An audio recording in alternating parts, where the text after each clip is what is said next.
I'm taller. Akili, before halftime, the pick six, what did that do for you guys emotionally?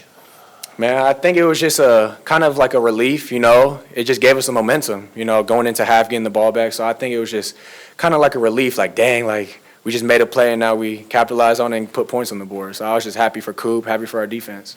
I mean, was it feeling at all like things were not slipping away, but, I mean, you guys kind of had control of the half, and they had a shot to go in at halftime. That's why I was wondering if it was really a big shot in the arm or. I mean, yeah, it was for them because they were driving on us a little bit and dinking and dunking the ball out of bounds and stuff, but then we sat on the route and then just executed from that. And much praise to Ryan Cooper. And then for Easton, Reeser's made a big impact on this team over the last several years, but it felt like tonight it really made a difference. Did you feel that way? Yeah, absolutely.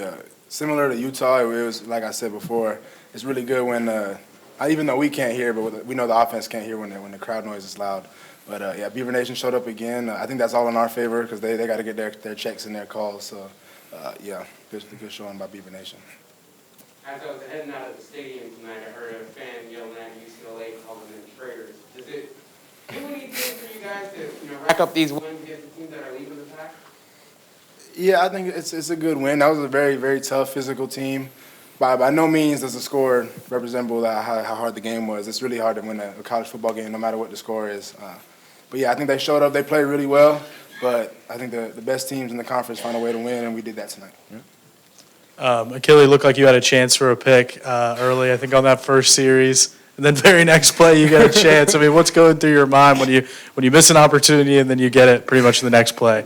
So we talk about this a lot in our DB room. Like, if we miss a play opportunity, that's big because then the offense could capitalize from that. And it tends to happen in college football today where if a DB or defense misses an opportunity, the offense tends to score like off of a big play off of that, or they'll drive the ball down, get a big play. So, I just got to stay locked in, and then, yeah, that's really it. Just stay on my man and lock up, man.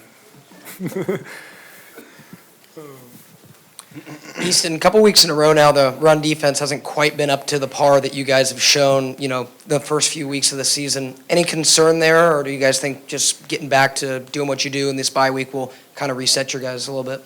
Yeah, we gotta pick up the run game a little bit.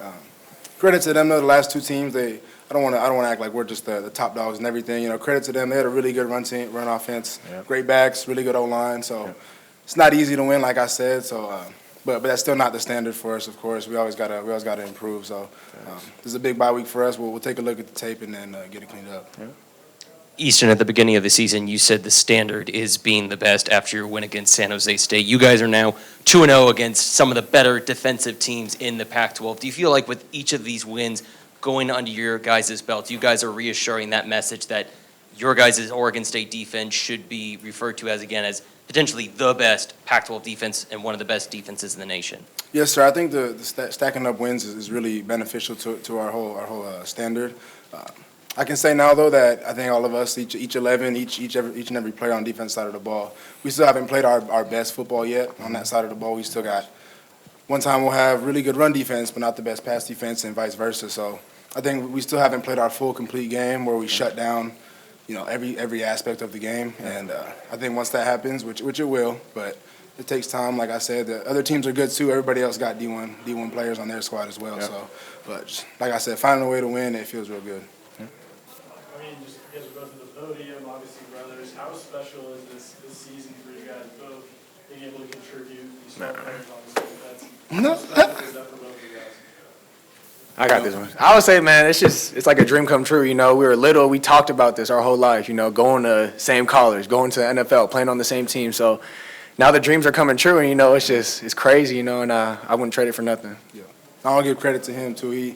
This is not my best game, but. I was really banged up out there, but it's nice having my family out there to bring me up, lift me up. Thanks. What kind of an impact did it have tonight to have Cooper and Robinson back in the starting lineup? Man, they had a huge impact today for us. A lot of PBUs, a lot of plays that they made. Cooper getting the pick six, Robinson just getting all those PBUs for us. It was huge for us, and I would say, credit to them, but also our young guys. I think they stepped up for us last week too. Jermad, Who else do we have? Harlem got in there. We got Harlem in there. I mean, I think it's just everybody. Jack Conne, man, that was a big play for him. You know, it was what was it, 3rd down? Yeah. They caught the ball, and then he hit him and knocked the ball loose, man. That's huge. So I think it's just our team, our DB room in general, not just those 2 people. You know, I think we all work together as a unit, and I think we actually molded together, you know, today, where everybody could play whenever they needed to be.